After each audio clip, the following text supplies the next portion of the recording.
Hello বন্ধুরা, এখন আমরা রেডি হয়ে টোটোয় উঠে পড়েছি। আর টোটোয় উঠে স্টেশন চলে যাচ্ছি। স্টেশনে থেকে আমরা চলে যাচ্ছি সরাসরি এখন দীঘা। দীঘা স্টেশনে নেমে তারপরে দীঘা স্টেশনে নেমে এত ভিড় কি বলবো, ভিড় প্রচুর ছিল। তারপরে আমরা চলে এসেছি দীঘা। আর দীঘায় একটু ঘুরে নেবার পরে তারপরে আমরা চলে গেছিলাম রুমে।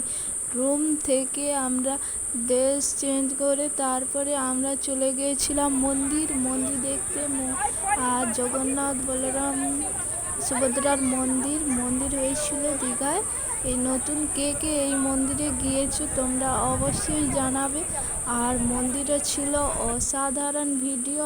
আর আমরা সন্ধ্যার দিকে গিয়েছিলাম, তাড়াতাড়ি করছে তাই জন্য গেট বন্ধ করে দিবে। তারপরে আমরা ঠাকুর দর্শন করে তারপরে আমরা বেরিয়ে পড়েছি ওখান থেকে। তারপরে আমরা পরের দিন সকালে চলে গেছিলাম দীঘা থেকে। দীঘার এত ঢেউ কি বলবো, নামার উপায় নেই। তারপরে আমরা কিছুক্ষণ ওখানে বসার পরে দীঘার ঢেউ দেখে তারপরে আমরা চলে এসেছিলাম বাড়ি। আজকের মতো টাটা, এই অবধি।